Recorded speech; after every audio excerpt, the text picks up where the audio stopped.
As flores acham que é um dia lindo, certo, pessoal? Sim, muito obrigado. Sim, eu tenho alguns comunicados aqui enquanto começamos para começar. Hoje, o Departamento de Estado emitiu um alerta de segurança, advertindo os americanos a não viajarem para a Venezuela e áreas fronteiriças por qualquer motivo. Americanos que viajam para a Venezuela ou regiões próximas à fronteira correm o risco de serem detidos injustamente, presos por meses ou até anos. Não posso enfatizar o suficiente a gravidade deste alerta. Atualmente, há mais cidadãos norte-americanos detidos injustamente na Venezuela do que em qualquer outro país. O presidente Trump conseguiu a liberdade de vários americanos detidos injustamente na Venezuela desde que assumiu o cargo, mais recentemente na semana passada. E continuamos fazendo tudo o que podemos para garantir a liberdade dos americanos restantes detidos injustamente na Venezuela.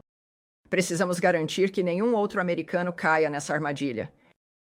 Nossa mensagem simples para os americanos: não viajem para a Venezuela. A maior prioridade do secretário é a segurança e a proteção do povo americano. E obrigado a todos, especialmente a todos que estão ouvindo em casa, por atenderem a este alerta. Agora, voltando para a Síria. Houve vários avanços importantes durante o fim de semana para concretizar a visão do presidente Trump de um Oriente Médio próspero e de uma Síria estável, em paz consigo mesma e com seus vizinhos. O embaixador do EUA na Turquia, Thomas Barak, assumiu o papel de enviado especial do EUA para a Síria e se reuniu com o presidente sírio, Ahmad al-Tarawih, e o ministro das Relações Exteriores, Assad al-Sheibani, em Istambul. Também tomamos medidas significativas para suspender as sanções contra a Síria. Na sexta-feira, o secretário Rubio suspendeu as sanções da Lei César por 180 dias. E o Departamento do Tesouro do CITMEA anunciou a Licença Geral 25 e outras medidas de alívio. Estamos nos envolvendo com parceiros regionais e globais para abrir investimentos na Síria. A suspensão das sanções contra a Síria vai avançar nosso objetivo principal: a derrota duradoura do ISIS, dando ao povo sírio uma chance de um futuro melhor. Os Estados Unidos continuarão focados na missão de derrotar o ISIS e eliminar terroristas que ameaçam os americanos. E esses são nossos anúncios e, obviamente, são ótimas notícias. Muitos de nós temos falado sobre isso desde o início da minha presença neste púlpito, então é um prazer trazer mais detalhes para vocês. E, claro, com o enviado especial Barak, eu acho que estamos em ótimas mãos. Vamos começar, surpreendentemente, com Matt Lee. Obrigado, Tami.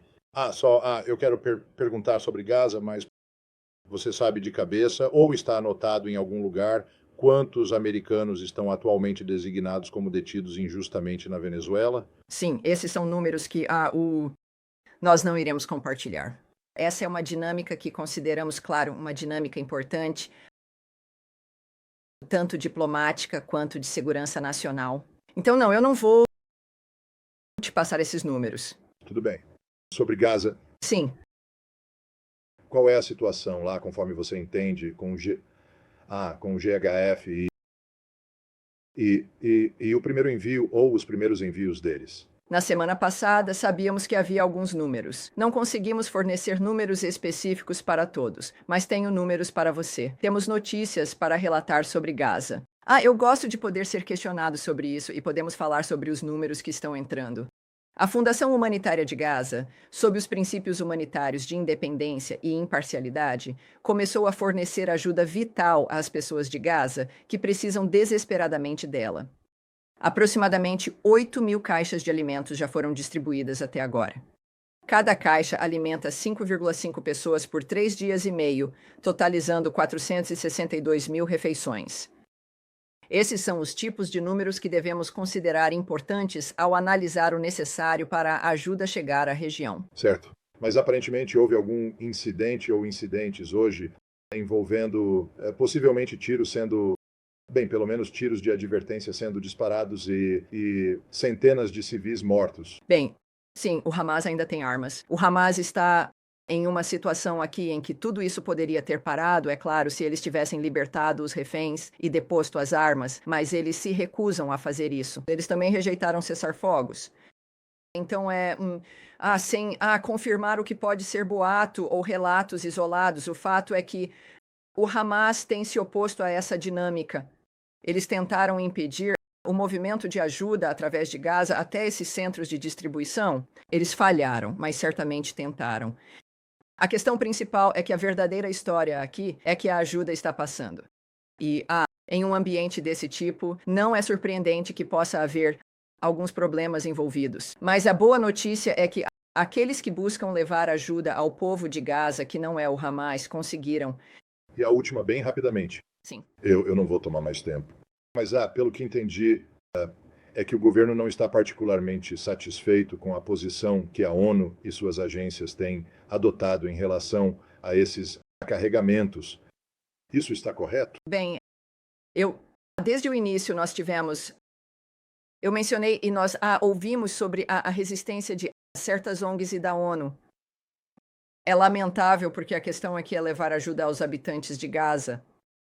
E então, de repente, a discussão passa para reclamações sobre o estilo ou sobre a natureza de quem está fazendo isso, ou elementos da administração e ser contra o envio de comida e ajuda, como mostramos aqui, está acontecendo e continuará acontecendo. Porque alguém pode se sentir excluído, na minha opinião, o auge da hipocrisia. Então, o ponto principal é que, claramente, as pessoas que se importam com a natureza de resolver esse problema estão agindo e levando isso adiante. E é isso que importa. Isso é o que realmente conta. Sim, Andrea. Sim, senhora. Cindy McCain, do Programa Mundial de Alimentos, esteve ontem na CBS com uma narrativa bem diferente. E hoje estamos ouvindo do local de nossos repórteres, produtores e equipes de filmagem que esse incidente foi muito sério, que não teve relação com o Hamas. Cindy McCain disse que o Hamas não está interrompendo as entregas de alimentos, que as pessoas estão passando fome e há tumultos por comida porque estão desesperadas. E a crítica ao GHF tem sido de que não é independente nem imparcial, que foi criado pelo governo Netanyahu com pessoas que supostamente seriam independentes e que está operando apenas no sul, deliberadamente projetado com 4 pontos de distribuição no sul, para que as pessoas do norte se desloquem para o sul em busca de ajuda e assim acelerar o deslocamento das pessoas, colocando as pessoas no sul em vez do norte, onde elas gostariam de estar. Portanto, há muitas controvérsias sobre isso, segundo todas as nossas reportagens. McCain disse que ninguém havia procurado o Programa Mundial de Alimentos, que ainda está entregando comida em Gaza, e que as pessoas têm estado desesperadas. Ninguém havia procurado. Ela havia se encontrado, como você sabe, com o secretário. Ela disse que ficou satisfeita com isso, que era grata por isso, que as famílias Rubio e McCain são amigas há décadas, mas que tiveram uma conversa franca sobre o que está acontecendo entre Israel e as entregas de alimentos e que ninguém sequer havia falado com eles sobre essa fundação ou dado a eles. Bem, Andrea, é aqui que, novamente, certamente, e isso é algo que o mundo está observando, algo que todos nós queremos ver resolvido. Não é uma situação simples. No entanto, esta é a primeira entrega de ajuda significativa, se não a única ajuda de que temos ouvido falar há meses. Gostaria que Cindy McCain tivesse se manifestado, que eles tivessem encontrado uma maneira de levar comida para Gaza, porque isso certamente não nos foi comunicado. Mas agora, se esse for o caso, isso é ótimo. O que eu sei é que as pessoas no local agora, como o número que te falei, acho bastante significativo, 462 mil refeições. É nisso que estamos focados. E eu não vou comentar fofocas ou reclamações ou pessoas que sabiam ou não foram incluídas ou fariam de outra maneira, ou quem está atirando em quem. Não é ele. A verdadeira história aqui, a história é que a ajuda e os alimentos estão chegando, graças a Deus. Em uma escala massiva neste momento, quando você está lidando com 8 mil caixas de alimentos, isso seria como ir ao shopping ou passar por um drive-thru? Não, não era. Este é um ambiente complicado e a história é o fato de que está funcionando. Eu acho difícil que existam pessoas que vão a programas de televisão para reclamar de um processo que está funcionando e levando comida para a região. Isso vai melhorar com o tempo. Qualquer coisa que façamos vai melhorar com o tempo. Sim, muito provavelmente. e eu acho que qualquer um receberia de braços abertos alguém como a senhora McCain ou qualquer outra pessoa que tenha uma forma de contribuir com esse esforço para que possa fazer isso em vez de ir à televisão reclamar. E isso é Acompanhamento. a verdadeira história, é que isso está dando certo, e acho que todos nós deveríamos ter coragem de reconhecer isso. Mas até agora houve um bloqueio por parte de Israel dos alimentos, então ninguém conseguiu passar por essas passagens. Bem, achei que você acabou de dizer que a Cindy McCain disse que conseguiu fazer isso. Mas eu também diria que esse processo conseguiu superar essa dinâmica, e a dinâmica mudou. Seja lá o que estava, dificultando a natureza da ajuda, ao povo de Gaza foi superado. Isso claramente precisa ser ampliado. Eu não falo em nome desta fundação, mas claramente precisamos acolher qualquer dinâmica que permita levar ajuda e comida para a região, o que está acontecendo agora. E essa é a história. Nádia. Obrigada, Tami. Tenho 2 perguntas. Eu entendo que este é o começo, o início de um processo. Por enquanto, a entrega de alimentos está acontecendo em 2 lugares, que são Tel al-Sultan e a passagem Merai. Há alguma garantia de que as pessoas que vêm do norte para receber esses alimentos podem voltar? Porque esse é o medo, basicamente, de que isso seja uma forma de mover a população do norte para o sul. E vocês têm algum plano para expandir para outros lugares no norte? Bem, não é. Novamente, isso não é um esforço do Departamento de Estado. Nós não temos um plano. Eu não posso responder a isso em relação à natureza de como certas situações seriam tratadas. Eu não vou especular ou dizer o que eles deveriam ou não deveriam fazer. A Fundação Humanitária de Gaza tem um e-mail. Você deve entrar em contato com eles. E é isso que eu recomendaria em relação a planos de expansão, planos para avaliar o que funcionou e o que não funcionou até agora, e quais mudanças eles podem fazer, e qual é o objetivo. Claramente, o objetivo é alcançar o maior número possível de pessoas. Pergunta Irã. Sim, senhor. Sim. Pode prosseguir, por favor. Posso perguntar sobre o Irã? O ministro israelense de Assuntos Estratégicos está na cidade, segundo a mídia israelense. Houve alguma reunião entre ele e o secretário Rubio? E você pode nos atualizar sobre o estado das conversas entre o Irã e o EUA? Há algum novo encontro planejado para breve? Bem, como você pode imaginar, não vou comentar sobre quaisquer reuniões ou conversas o secretário está tendo que não são públicas ou podem ou não estar acontecendo. Em relação às últimas rodadas de conversas sobre o Irã, podemos informar que o conselheiro especial, conselheiro sênior e enviado especial Steve Witkoff, claro, e o diretor de planejamento de políticas Michael Anton participaram de uma 5ª rodada de negociações com o Irã na sexta-feira, 23 de maio, em Roma. As discussões foram tanto diretas quanto indiretas e duraram mais de 2 horas. As conversas continuam sendo construtivas. Isso não é algo que você poderia... Temos conseguido dizer isso nessas conversas em particular, o que é benéfico, e neste caso, elas também foram construtivas e fizemos mais progressos. Ambos os lados concordaram em se reunir novamente em um futuro próximo e somos gratos, mais uma vez, aos nossos parceiros humanitas por sua contínua facilitação do processo. Tudo bem. Sim, senhor. Só para dar continuidade sobre a Fundação Humanitária de Gaza. Claro. Porque eu acho que você falou sobre independência e neutralidade que estavam envolvidas nessa nova fundação, mas quero dizer, claramente, esse não é o caso. Quero dizer, as próprias forças de defesa de Israel disseram que isso está sendo feito em coordenação com elas, e a fundação, então, está claramente sendo feito e a segurança disso é realizada no perímetro por forças israelenses e depois por contratados de segurança americanos.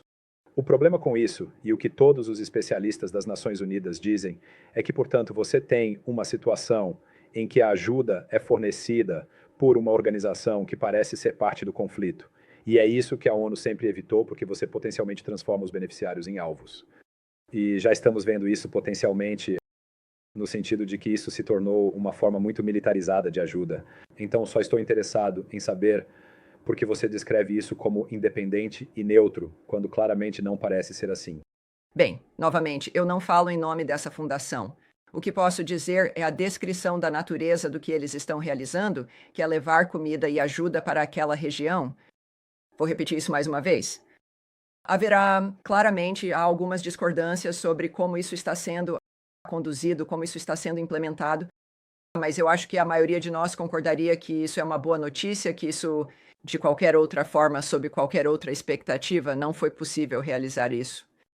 Então É só que havia outro mecanismo que conseguiu fazer isso, e mais que era a ONU, que era... Sabe, quando você está certo. Nós realmente tínhamos um mecanismo muito bom. Chamava-se cessar-fogo, que o Hamas quebrou, e era um cessar-fogo e um plano que estava em funcionamento e foi oferecido, mas que eles continuamente se recusaram a aceitar, continuaram a manter reféns, assim como ainda continuam não apenas mantendo reféns, mas também os corpos das pessoas que assassinaram. E eles se recusaram a fazer a única coisa que poderia parar isso em um instante. Eles se recusaram. Então nós fizemos. Nós tínhamos... Era um cessar-fogo. E o enviado especial Witkoff, muito bem sucedido, e o Hamas decidiu. Bem, isso já era demais para nós. Então a verdadeira história aqui é que está entrando ajuda alimentar. É claro que haverá pessoas que vão olhar para alguns detalhes e não vão gostar. Mas eu acho que isso nos mostra as prioridades de certos indivíduos quando se trata de, a princípio era, vamos alimentar essas pessoas, e agora parece ser outra coisa, pelo menos por enquanto. Sim, senhor, pode prosseguir. Obrigado, Temi. Você vai se dirigir ao presidente Saddam Hussein? Espere, não. Desculpe, não sei quem está falando, mas pode continuar. Desculpe. Sim. Obrigado. Obrigado, Tami. Na semana passada, fiz uma pergunta sobre os acordos assinados entre o governo da região do Kurdistão e duas empresas do ZEUA. De uma coisa, precisamos aumentar o volume do microfone e manter a cabeça erguida. Repito pergunta. Cabeça erguida. Na semana passada, eu lhe fiz uma pergunta sobre os acordos recentes assinados entre o governo da região do Kurdistão e duas empresas dos EIMAS, acordos de natureza semelhante. E você incentivou Bagdá a trabalhar com Erbil para resolver as questões. Mas esta semana, o Ministério do Petróleo do Iraque entrou com ações judiciais contra os dois acordos com as empresas americanas. Eu sei. Então, alguma reação a isso e como isso impacta o incentivo das empresas americanas para investir na região? E eu tenho outra pergunta sobre isso. Sim. Na semana passada, discutimos algumas das dificuldades aqui, mas, como eu disse na semana passada, vale repetir hoje com essa nova notícia, que os Estados Unidos apoiam acordos econômicos que beneficiam todos os iraquianos, incluindo os dois anunciados na semana passada. Nós incentivamos Bagdá e Erbil a trabalharem juntos para expandir a produção doméstica de gás o mais rápido possível. Esse tipo de parceria econômica beneficiará tanto o povo americano quanto o iraquiano e ajudará o Iraque a caminhar em direção à independência energética. Empresas petrolíferas dos Israel investiram bilhões de dólares no setor de petróleo da região do Kurdistão iraquiano. Esperamos ver investimentos adicionais de empresas petrolíferas americanas em todo o Iraque.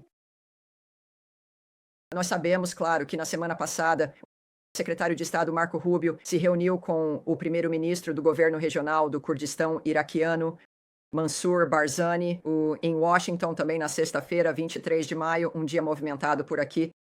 O secretário Rubio e o primeiro-ministro Barzani discutiram oportunidades para aumentar ainda mais o comércio e o investimento entre os Estados Unidos e a região do Kurdistão iraquiano. O secretário elogiou o primeiro-ministro por finalizar acordos com empresas norte-americanas para expandir a produção de gás natural no Kurdistão iraquiano, o que ajudará o Iraque a avançar rumo à independência energética. O secretário e o primeiro-ministro discutiram o interesse mútuo em proteger os direitos das minorias religiosas e étnicas no Iraque e na Síria. O secretário também reafirmou o apoio do CFREU a um Kurdistão iraquiano forte e resiliente como um pilar fundamental da relação entre que os Estados Unidos mantêm com o Iraque. Também acreditamos que os interesses do ZEUAS e do Iraque são melhor atendidos com uma região do Kurdistão iraquiano forte e resiliente dentro de um Iraque federal soberano e próspero. E continuamos apoiando as empresas norte-americanas que atuam em todo o Iraque, incluindo o comércio e o investimento entre os Estados Unidos e o ICAE. Quanto à natureza dos processos judiciais, novamente, obviamente, estamos ansiosos para continuar esse tipo de acordo. Esperamos que esse tipo de acordo prospere e esperamos e desejaríamos que eles sejam facilitados. Mas novamente, preciso ressaltar a importância de ser independente e de ter independência energética da região, e essa é uma das maneiras pelas quais conseguiremos isso. Outra pergunta sobre o Iraque. Claro. Em outro assunto, você confirma se há algum envolvimento do ZEUA, envolvimento em qualquer negociações com o Iraque para libertar Elizabeth Surkov, uma acadêmica israelense russa sequestrada há quase 2 anos em Bagdá? O governo israelense solicitou assistência do governo do ZEUA nesse sentido? tenho algo que posso lhe dizer sobre isso. Há alguns relatos sobre uma troca que teria sido discutida. Esses relatos são categoricamente falsos, embora continuemos comprometidos com as discussões existentes a respeito dela. E nós já destacamos e continuaremos a destacar junto ao governo iraquiano a urgência de garantir sua libertação, ou seja, a libertação de Elizabeth Surkov. Tudo bem? Sim. Hoje, na Turquia, o ministro das Relações Exteriores Lavrov sugeriu que havia algum tipo de acordo de troca de prisioneiros entre os presidentes Putin e Trump. Há alguma luz? Não há nada. Não tenho nada a relatar sobre isso, de forma alguma. Há relatos de que o governo pode exigir que todos os estudantes estrangeiros passem por uma triagem de redes sociais e que embaixadas e consulados estão pausando entrevistas para novos vistos de estudante, segundo um comunicado do secretário Rubio. Isso é verdade? E você tem alguma outra informação? Bem, se você está falando sobre isso, é algo que não foi discutido publicamente. Se existir, teria que ser material vazado. O que posso lembrar a todos, e que já discutimos aqui por meses, é que usamos todas as ferramentas à nossa disposição para fazer a triagem de qualquer pessoa que queira entrar neste país. E para isso é necessário solicitar um visto para ter acesso ao nosso país. Portanto, todo país soberano tem o direito de saber quem está tentando entrar, por que querem entrar, quem são, o que têm feito e, pelo menos, dentro desse contexto, esperamos determinar o que farão enquanto estiverem aqui. Então, isso não é novidade. E continuaremos a usar todas as ferramentas possíveis para avaliar quem está vindo para cá, sejam estudantes ou não. Certo, sim, pode prosseguir. Mudando para a Rússia, Tami. Após as conversas em Istambul, o secretário Rubio disse que não acreditava que elas tinham sido uma perda de tempo, porque os russos iriam apresentar essa proposta de cessar-fogo potencial e fim da guerra. Os russos ainda não entregaram ao EUA essa proposta. Então você ainda acredita que isso não foi uma perda de tempo? E quando os Estados Unidos vão realmente impor essas sanções sobre as quais já alertaram e talvez abandonar as negociações?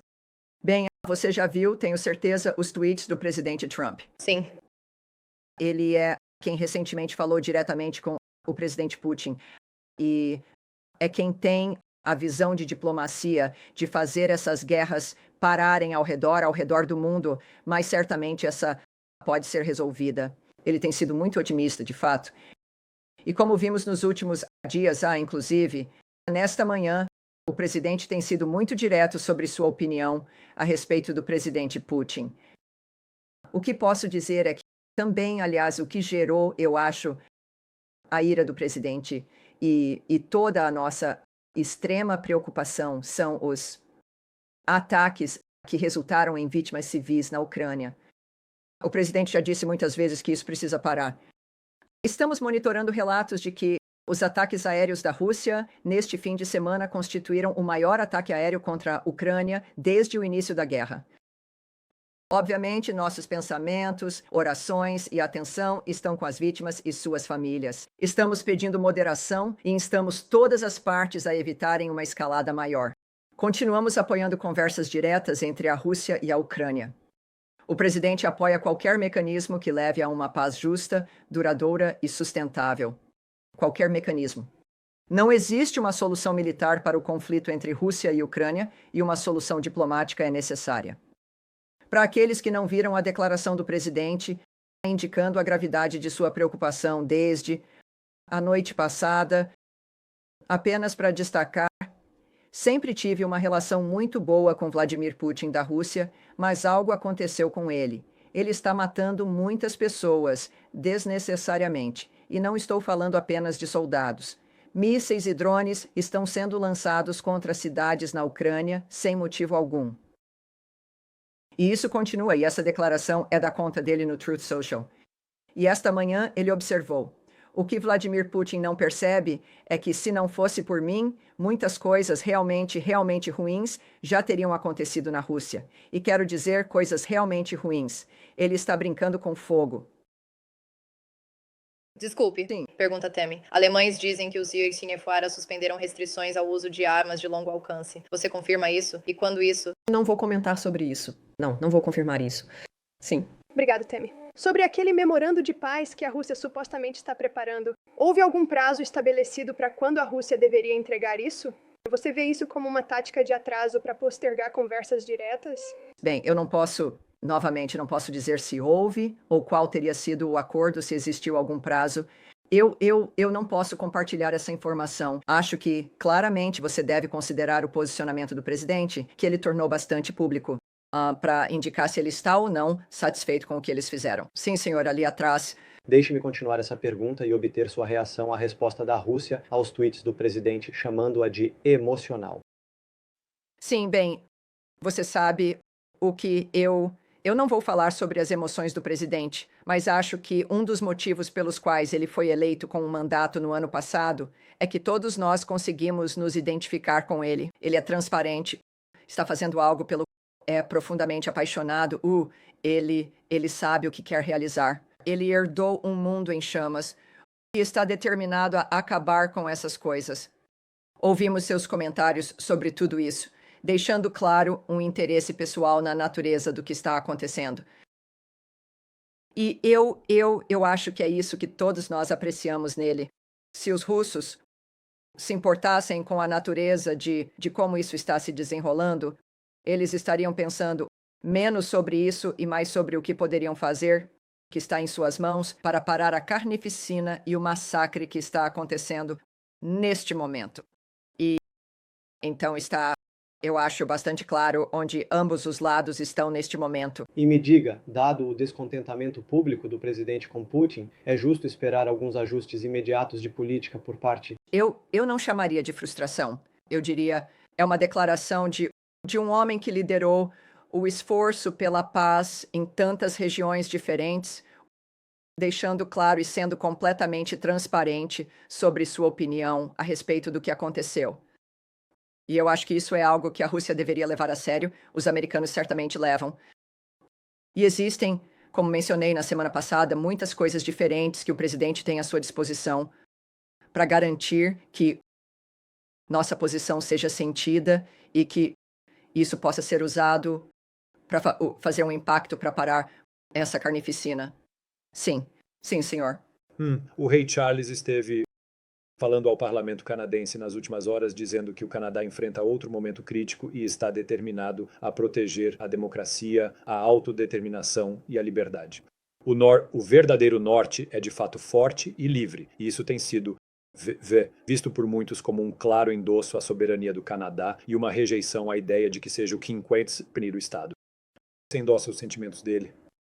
Eu sou fã do Príncipe Charles, Rei Charles, e do Príncipe William e da Princesa Kate. Eu acho que eles são uma ótima família. E sobre a É isso. soberania do Canadá? Sim, claro. Pode prosseguir.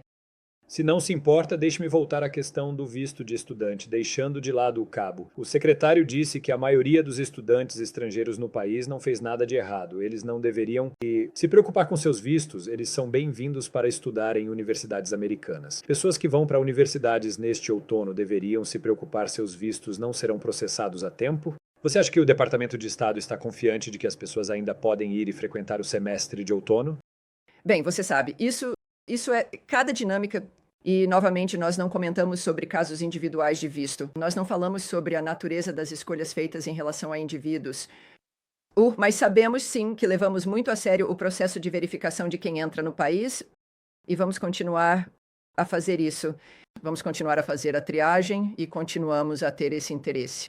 E, novamente, seja você estudante ou um turista que precisa de visto ou quem quer que você seja, nós vamos analisar o seu caso. Acho que por isso que parece ser algo tão controverso que está acontecendo, mas não deveria ser, e toda a nação deve levar a sério e leva a sério quem está entrando. Então, se você vai solicitar um visto, siga o processo normal, os passos normais, espere ser avaliado e seguimos a partir daí. Quanto aos atrasos, você espera que estudantes se candidatando enfrentem atrasos? Novamente, eu não posso falar sobre as experiências individuais deles, mas é claro que parece que A natureza da reação a isso é que, mas eu não posso, nós sempre avaliamos as pessoas que tentam entrar, nós sempre levamos os vistos a sério. É por isso que temos um visto, para que você possa parar e analisar alguém. Então, eu não posso falar sobre como será a experiência individual, mas o fato é que todos sabem que nós estamos, é certamente um lembrete de que estamos levando isso a sério. Complementar? Sim, vá em frente.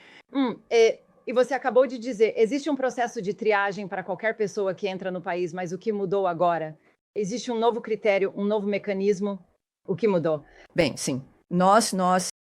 Nós, além de não discutirmos, por questões de privacidade e uma série de outros motivos, os processos de visto individuais com uma pessoa, nós também não falamos sobre os métodos. Nós não vamos expor aqui para a mídia a natureza das etapas que são tomadas, os métodos que usamos. Isso talvez parecesse um pouco contraproducente.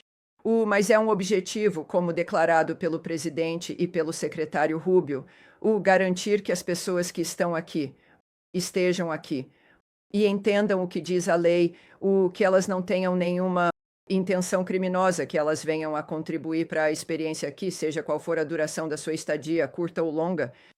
Então, os detalhes dos quais eu não vou revelar, mas é algo que esperamos que nos permita entender quem merece visitar este país e quem não merece. E só sobre Gaza, se eu puder. Claro. Houve, para dizer de forma branda, alguns desafios hoje na entrega dos pacotes de ajuda para Gaza. Se houver mais desafios desse tipo, ou se esses desafios se intensificarem, o que você espera? Existe um plano B? Isso para? Você entre em contato com a Fundação Humanitária de Gaza. De novo, é que eu sei que pode ser... é difícil, porque isso é algo que todos nós esperávamos e queríamos ajudar a ver dar certo. Mas o fato é que este não é um projeto ou esforço do Departamento de Estado. Portanto, não estamos em posição de fazer essa declaração ou sequer realmente especular. As pessoas que fizeram isso claramente querem fazê-lo. Elas querem que isso dê certo. E eu acho que abordar isso com eles pode ser muito útil. Sim, Said. Muito. Como é possível entrar em contato com a Fundação Humanitária de Gaza? Parece que essa é a reclamação. Eu acho que ninguém gostaria se eu divulgasse um e-mail aqui mesmo do púlpito. Acho que existe uma coisa chamada internet, certo? E você pode digitá-los e vai conseguir um endereço de e-mail. Muitos de vocês, eu acho, a maioria de vocês são repórteres. Acredito que vários de vocês entendem de pesquisa e de digitar nos tubos da internet, o que vai lhes dar essa informação. Senhor, ok, só um rápido complemento. Sim, e 2 pontos agora. A reclamação das Nações Unidas é que, não sabendo quem é essa organização e quem está por trás dela, quem vai financiá-la e assim por diante.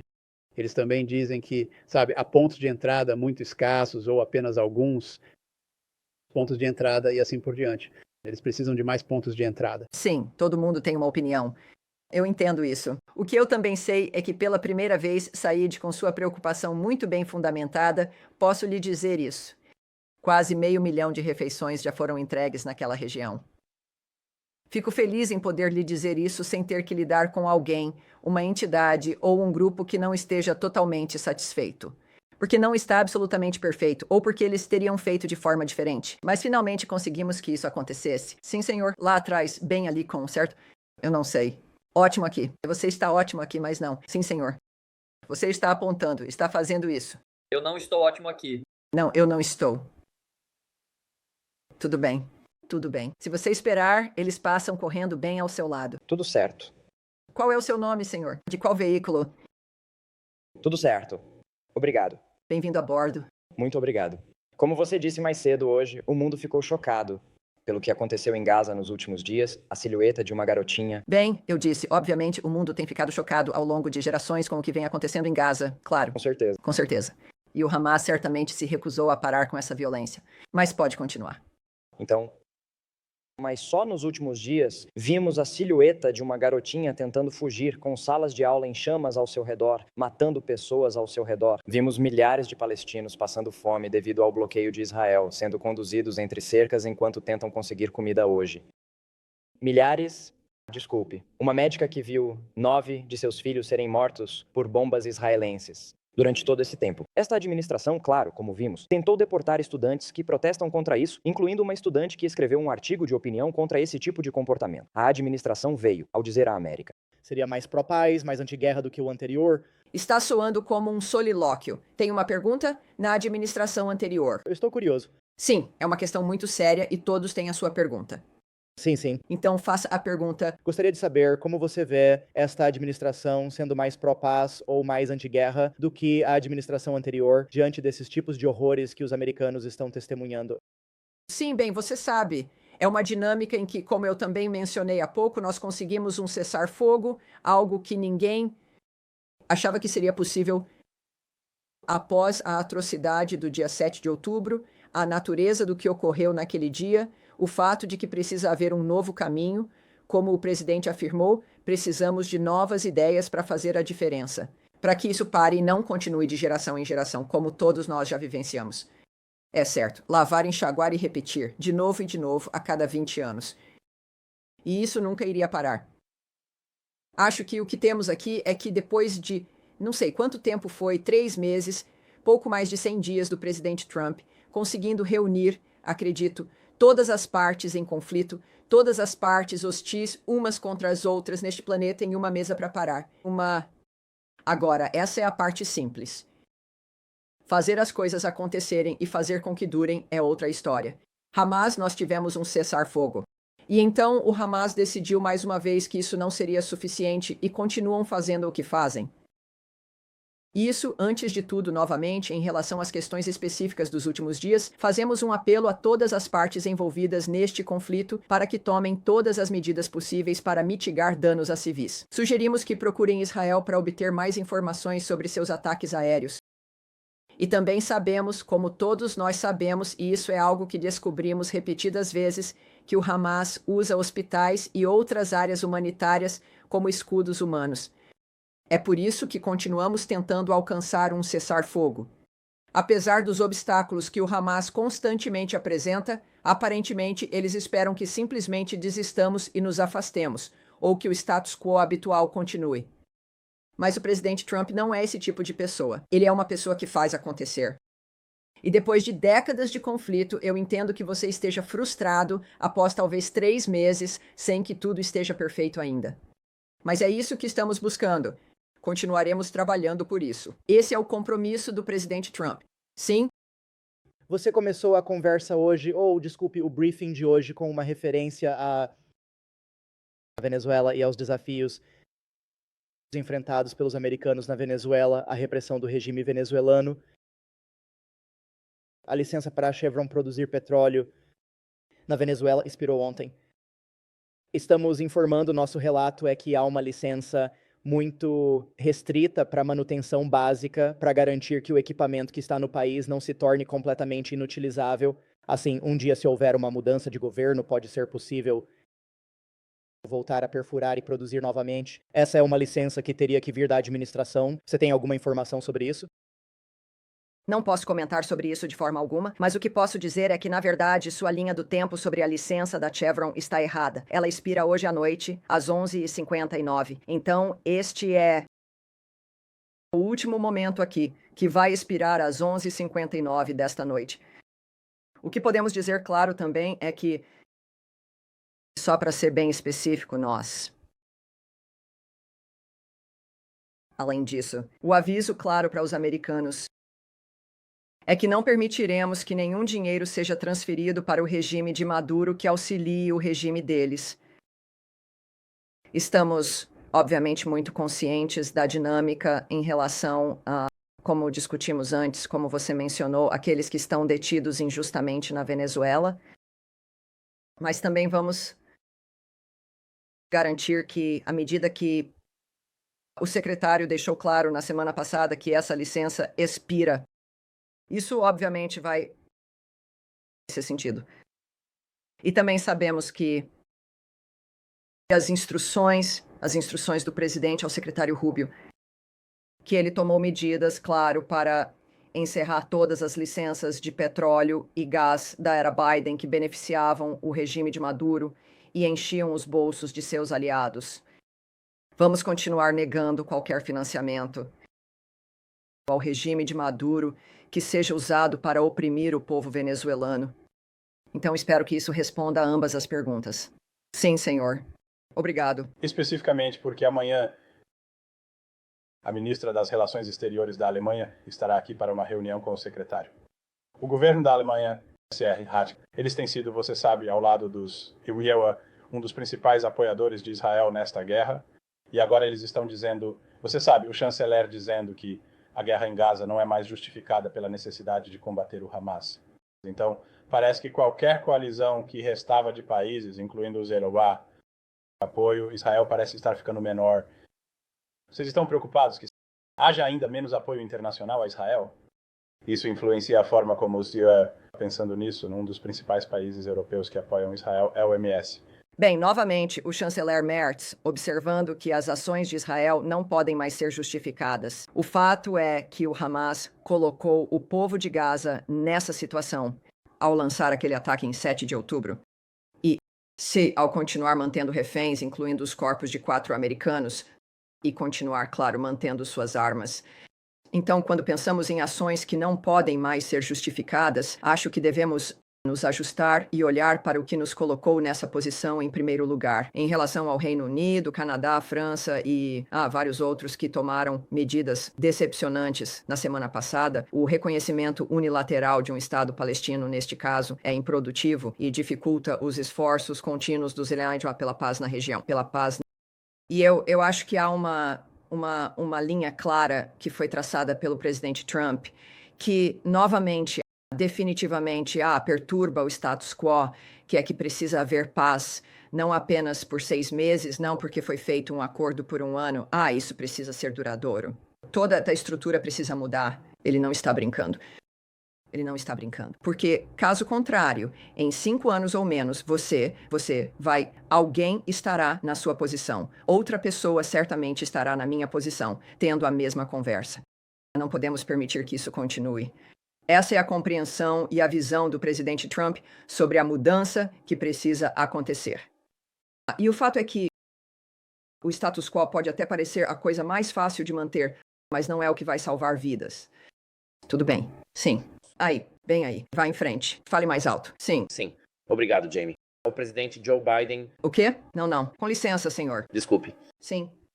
Assim você não vai ser chamado, porque dá para ver que não estou olhando para você. Vá em frente, senhor. Por favor. Sim, tenho 2 perguntas. A primeira é sobre a Rússia e a Ucrânia. Estamos vendo o secretário de Estado dizendo várias vezes que os EUA estão perto de recuar de diferentes formas. E sabemos que os EUA já jogaram várias cartas.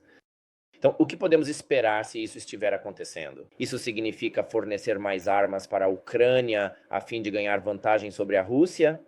Ou simplesmente significa não fazer nada? Bem, o presidente Trump e o secretário Rubio disseram várias vezes que esta não é uma guerra, que pode ser resolvida por meios militares e pela violência. Que isso precisa ser feito diplomaticamente. Ao mesmo tempo, você ouviu o presidente Trump afirmar que precisa haver conversas diretas entre as partes. Conversas diretas entre a Rússia e a Ucrânia. E há também os comentários do presidente Rubio nas últimas semanas de que, a menos que houvesse progresso, a nossa abordagem mudaria. Não o nosso apoio a um cessar-fogo ou ajudar a alcançá-lo, mas a questão da mediação pode ser ajustada. No momento, é claro, há muita coisa em aberto. E o presidente Putin está percebendo a raiva do presidente Trump em relação à natureza do que está acontecendo.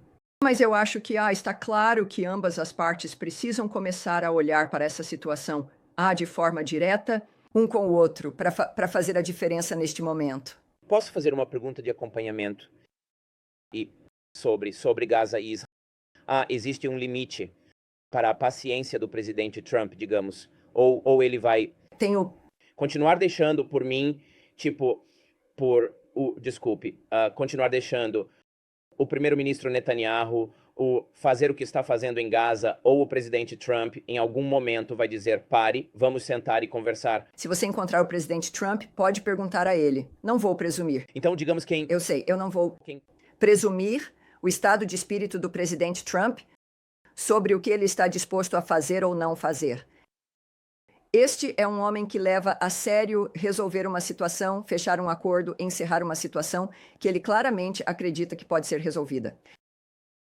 Minha avaliação sobre o que ele faria, ele é ele por um motivo, e eu não sou ele. A última coisa que acho que qualquer um de nós quer fazer é duvidar do presidente, certamente neste caso o presidente Trump. Então, ele também é um ser humano, embora às vezes, você sabe, ele faça mais do que o que a média das pessoas consegue fazer.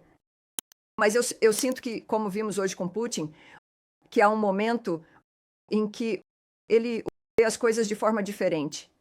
E como isso se manifesta, assim como tudo mais nessa administração, vai acontecer rapidamente. E é isso que eu tenho para vocês hoje. Obrigada. Obrigada a todos. Obrigada, e eu vejo vocês na quinta-feira. Perguntar. Feliz dia do fim da licença da Chevron.